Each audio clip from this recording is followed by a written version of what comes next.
We at Lowell Observatory have a special affinity for a certain mythical god of the underworld, or at least for his namesake. Pluto was discovered at Lowell Observatory in 1930. The name was first suggested via telegram by a 13-year-old young lady named Venetia Burney. The god of the underworld of Roman mythology seemed like a fitting name for a dark and distant place. As a bonus, the first two letters of Pluto are the initials of the founder of Lowell Observatory, Percival Lowell, and the last two letters can stand for the last name of Pluto's discoverer, Clyde Tombaugh. The classical Greek version of Pluto was Hades. Hades was the eldest son of Kronos and Rhea. After Hades helped his siblings overthrow Kronos for rulership over the cosmos, he and his brothers Zeus and Poseidon drew lots to decide who would rule which realm. Zeus drew rulership over the sky, and Poseidon drew rulership over the sea. Hades was given rulership of the underworld, of everything underneath the earth's surface. Since gold and jewels came from underground, this made Hades the god of wealth. It also gave Hades dominion over the souls of all of the deceased. Hades was generally less capricious than his siblings, but those who crossed him could still receive his wrath. When Thanatos, the personification of death, came for Sisyphus, Sisyphus asked Thanatos how the chains that he was carrying worked. When Thanatos agreed to show him, Sisyphus took the chance to trap Thanatos with his own chains, and then fled. With Thanatos bound, nothing could die.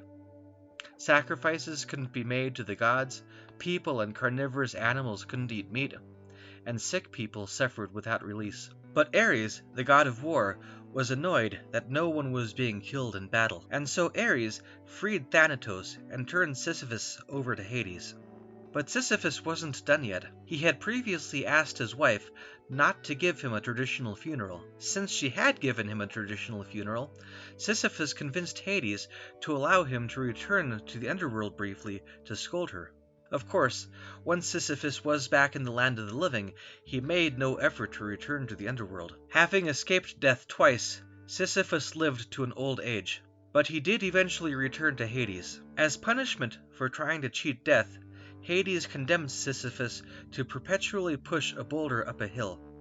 But each time that Sisyphus neared the top of the hill, the boulder would magically escape his grasp and roll back to the bottom.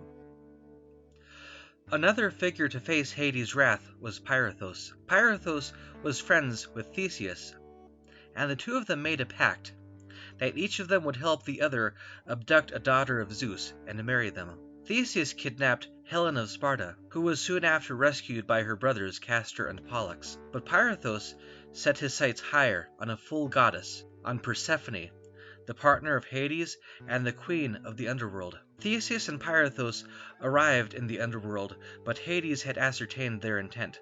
He pretended to offer them a meal, but when they sat down, snakes sprang from the ground and coiled around their feet, and their stone chairs came alive, trapping them.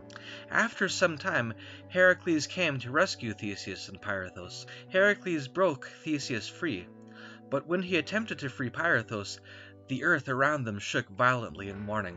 Pirithous' trespass was too great, and while Theseus was allowed to at least temporarily go free, Pirithous remained imprisoned forever.